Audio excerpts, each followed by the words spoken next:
Hey everybody, I'm Beebs Kelley. Welcome back to another video. Today we are going to be discussing Meghan Markle's South by Southwest appearance. From a truly tragic outfit, huge missed opportunities, and some serious manipulation on the PR front. And let's begin with the outfit. This was marketed as and presented as somewhat, maybe mildly revolutionary sort of a panel here, when really it was rather run-of-the-mill and average. The discussion was titled How Women Lead On and Off Screen, and it included Meghan Markle, Katie Couric, Brooke Shields, and more. We saw a couple of power suits on display here. Hot pink, almost raspberry toned pantsuit on Katie Couric that looks a tad oversized. She looks like she's maybe swimming in something a half size too big, needed a little tailoring. We have Brooke Shields also in a suit, this black, strong, bold color here. And then we have a mustard pantsuit. And then we have this pink and green peplumy balloon sleeve blouse, very nice.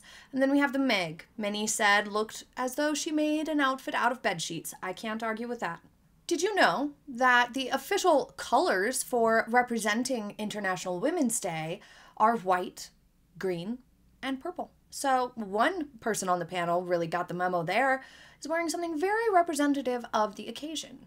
Purple also represents strength, wisdom, and peace. The purple, green, and white that represent International Women's Day also stand for equality and women's rights. Yellow communicates leadership through relationships. Emerald can represent growth, peace, and balance. Aqua is a color that can be associated with calm, inspiration, balance of mind and emotions. Dark blue is a color that can represent integrity, knowledge, power, seriousness. Black and red are also big power colors. Do you see where I'm going with this? We set aside the fabric and silhouette of the Meg's outfit for a moment.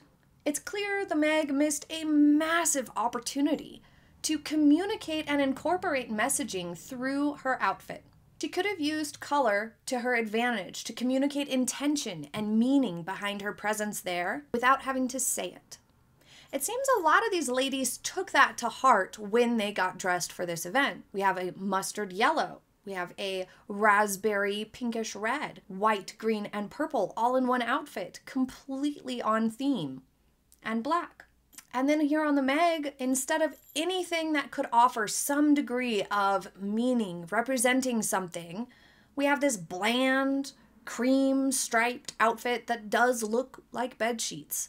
I have sheets that look almost exactly like it, in fact. It's not doing anything for her. It's almost like a taupe sort of color, too. It's not like a rich, luscious cream that would look warm and inviting. It's not even that. It also wasn't really a flattering color choice for her hair and skin tone and coloring.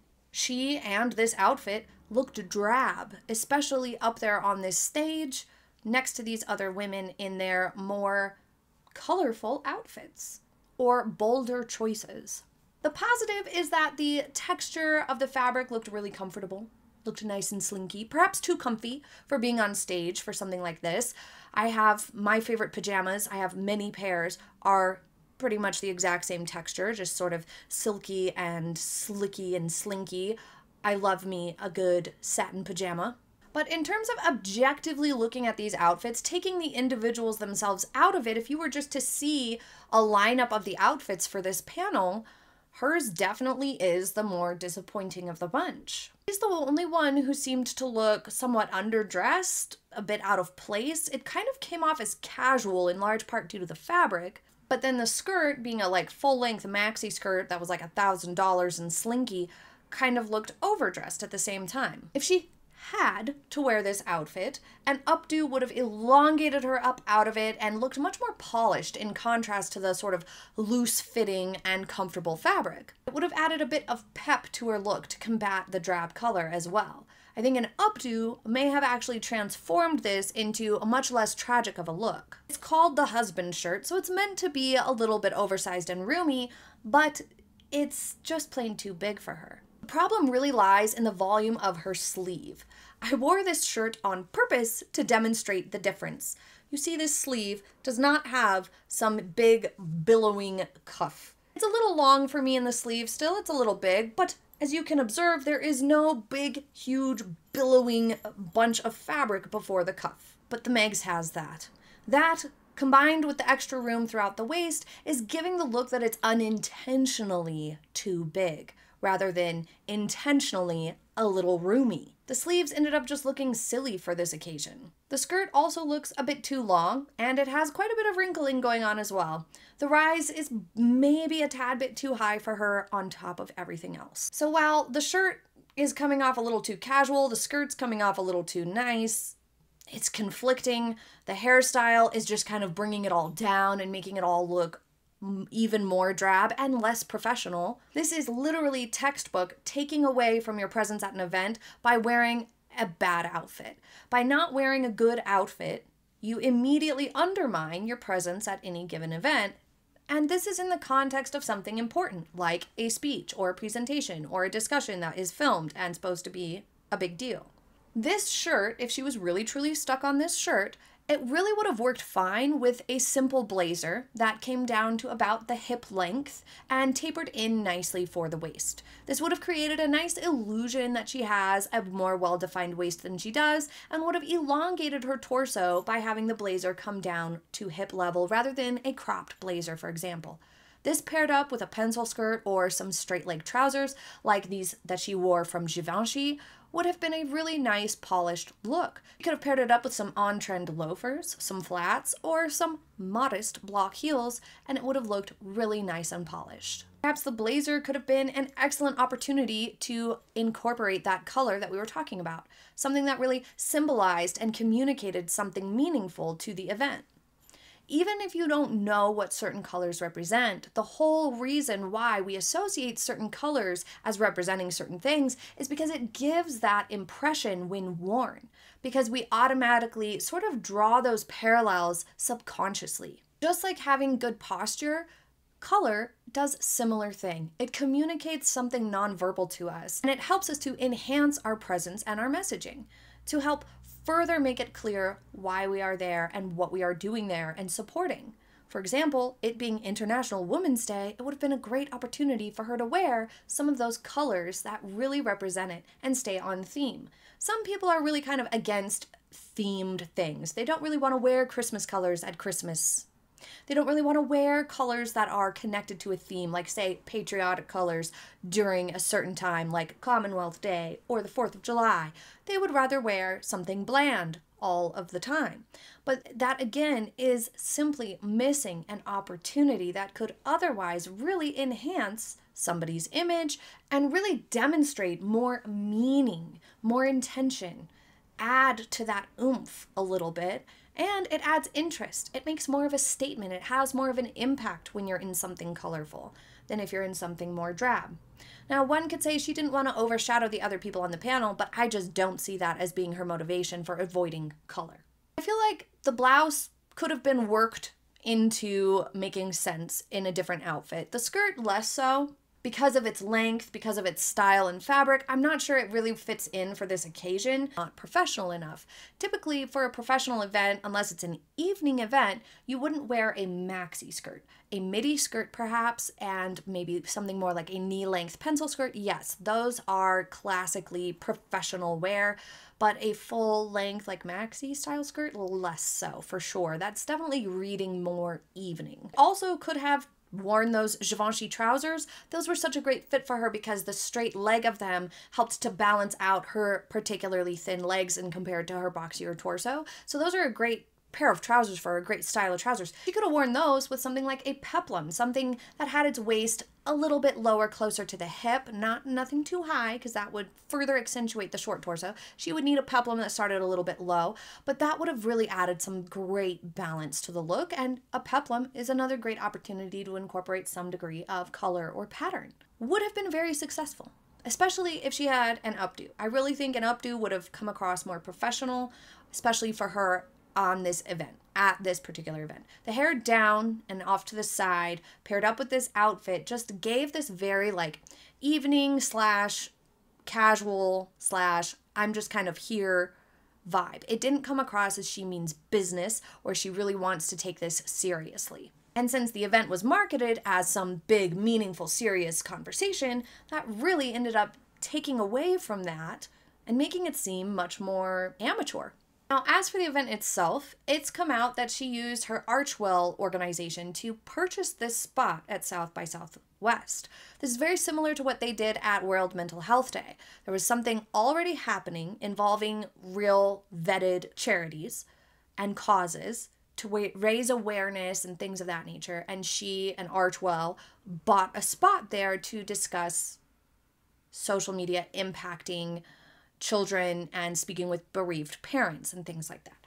And it was marketed as some big Archewell sponsored situation where Archewell basically is hosting this, and they marketed it as, put out press releases framing it as if Archewell was putting on the whole entire world's mental health day. So this is a similar situation. She simply bought a spot at South by Southwest. She was not asked to come. She was not invited to come. No other organization asked her to go there or sent her there or bought her a spot or paid her speaking fee. Rather, she paid to go there. And she either used WME connections and or paid these ladies to attend conversations she hosted. And then she hired a host or a moderator so that it didn't seem like she was the one hosting it. Seems like she went to great lengths to make it seem like she had been asked to do this alongside these other big names like Brooke Shields and Katie Couric, when in fact, the Meg was not asked to do this. The Meg hatched this plan all on her own for herself. It is pretty embarrassing. There's really no way around it. To essentially create your own event, a faux vent. It's an extreme contrast to the royal family, who are invited as patrons or asked to attend things, asked to give a speech at things because of their significance, because of the value they bring to those organizations. The royal family is constantly invited to speak at things, to help host events for charities that they are patrons of, because it helps the charities. This is not the same. This is a very, very different ballgame. This is much more show business, self-promotion. The Meg is evidently desperate enough to pay big money to be heard, to say what she wants to say. She's not being hired to speak. She has not been asked to speak. She paid to speak. Tragic. The subject was, how do women lead on and off screen? That is a worthy discussion, but it still circles back to just inevitably this conflicting question of, is the Meg leading anything? She wasn't leading on screen. She was taking roles that one could argue were very much not progressive and not leading the way for more meaningful on-screen female roles whatsoever. She was no pioneer in the industry at all. And she hasn't particularly displayed any good leadership off-screen either. So one could ask, the unavoidable question is, why was the Meg a part of this at all? What did she bring to the conversation? Besides paying for it, of course. The worst part of this whole event was the following quotes from the Meg herself. When speaking about social media, the quote from the Meg is that she does keep her distance from it right now for my own well-being. The bulk of the bullying and abuse that I was experiencing in social media and online was when I was pregnant with Archie and with Lily, and with a newborn with each of them. She wondered why people would be so hateful during a tender and sacred time. The toxicity comes at you. Yes, social media is an environment that has a lot of that. It's not catty, it's cruel. That's the piece that's so lost right now. We've forgotten about our humanity. She also pointed out during the South by Southwest panel that it's often women speaking poorly about other women online. I cannot make sense of that, she said. It also has hate and rhetoric. It incentivizes people to create pages to turn out comments and conspiracy theories that have a tremendous effect on mental health and safety.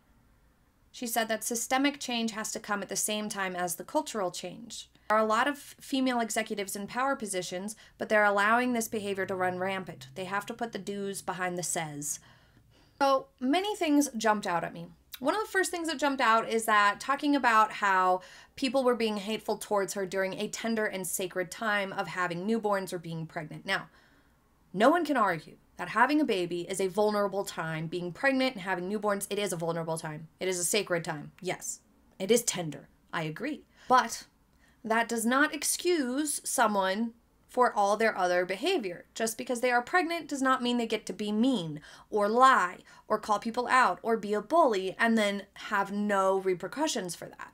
Pregnant or not, you still have responsibilities, you still are a member of society, you still are supposed to have normal interpersonal skills where you do not attack other people willy-nilly like she did whilst pregnant. So that's kind of like being like, you aren't allowed to say anything to me because I'm pregnant, or because I have a newborn, you're not allowed to criticize me, or because I'm a woman, you can't say certain things to me. Makes no sense. None of that works. Not real. Just because she's pregnant or just because she is this or that or the other thing does not absolve her of criticism and bad behaviors. The next thing that really jumped out was this systemic change has to come at the same time as cultural change, blah, blah, blah, blah, blah. Talking about what she thinks other people should be doing without actually setting forth any sort of action plan or solutions is something people are really tired of having happen. Because when you're just pointing your fingers at problems, you're not moving the issue forward at all. You're not part of the solution. And that's very much what this is. Just another example of Meghan Markle using words with no meaning behind them, missing that really important step of actually pushing that forward yourself, actually doing work to make some sort of change actually happen. Writing a letter when you're 11, when she was one of hundreds of thousands of other students who had the exact same assignment in school, to write a letter about why this ad is problematic.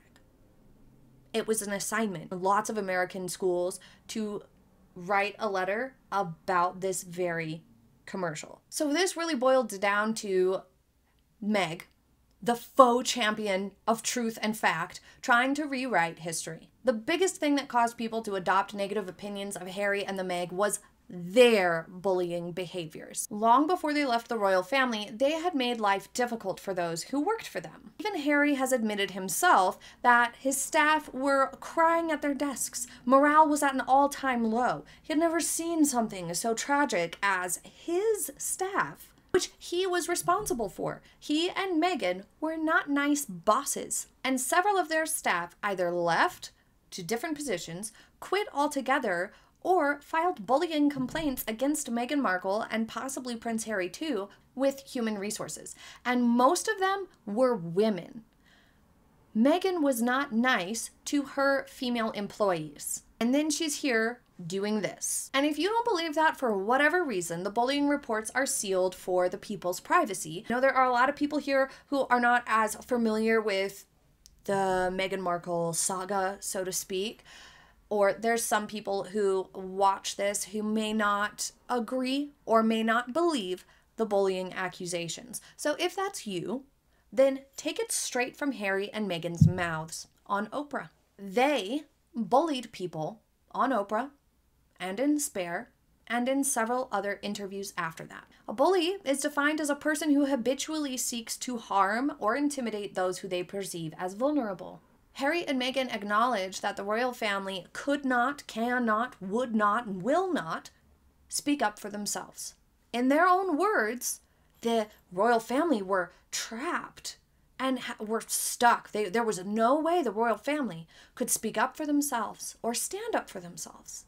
And in the same breath, criticize, attack, accuse, and imply terrible things of the royal family.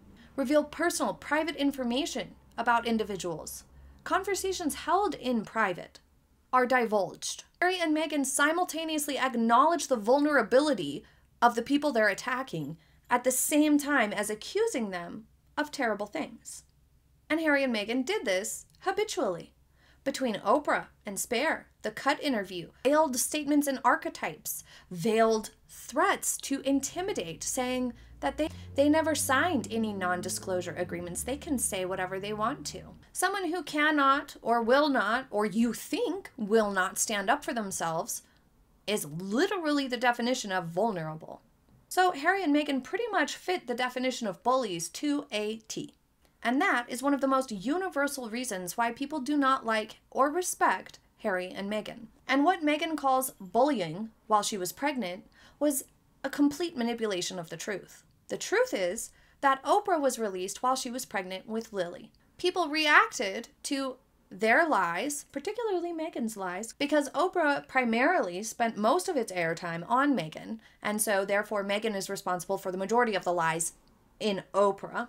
When it comes to spare, that's up for debate of how much of that was Harry and how much of that was Meghan.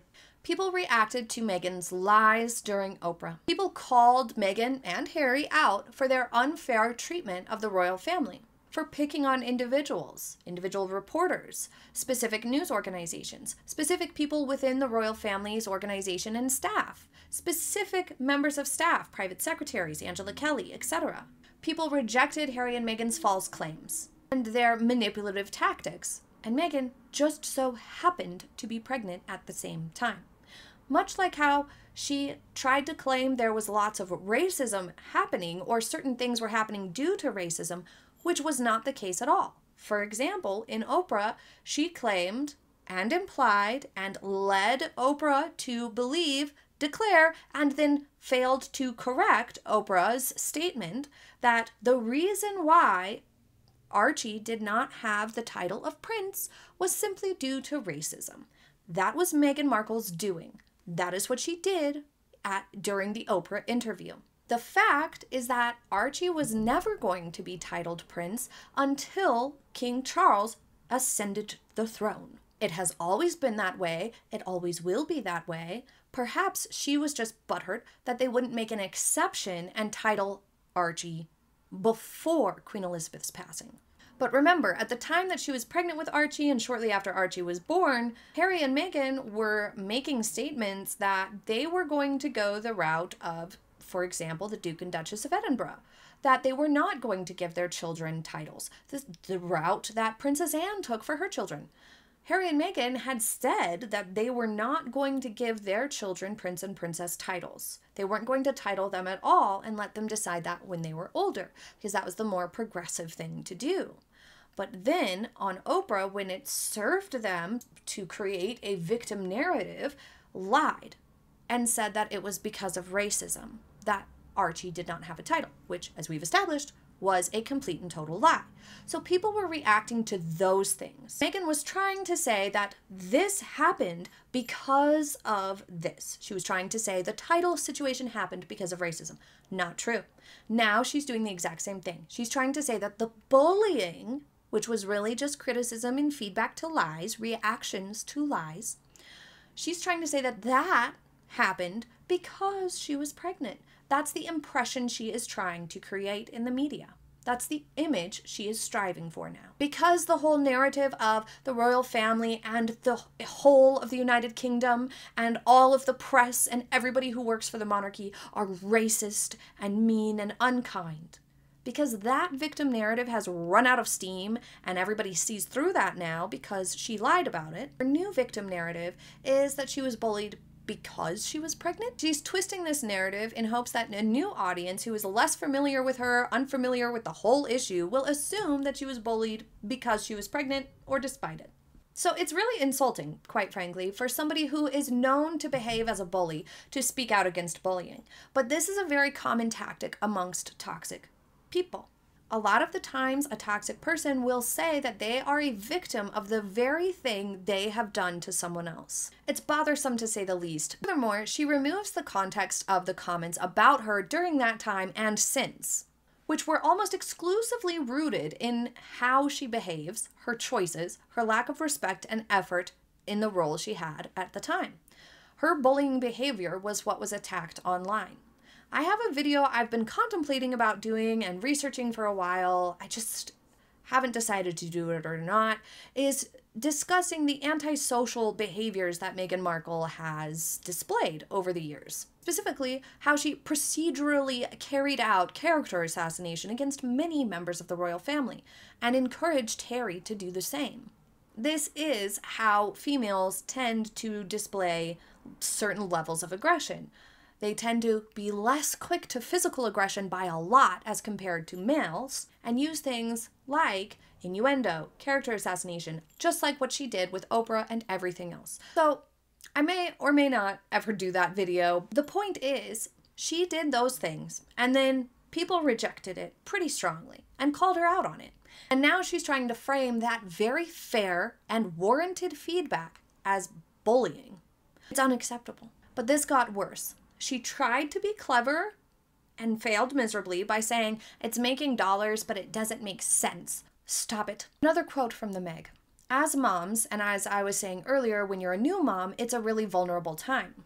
The effect that social media can have on new mothers, even just the lack of sleep, because they spend all this time scrolling, but it can also be really dizzying for them to see this portrayal of motherhood that looks so perfect when we all know it's not perfect. We all know that it's messy. I'm fortunate in that among the privileges I have in my life, I have an incredible partner. My husband is such a hands-on dad and is such a supporter of me and my family that I don't take for granted.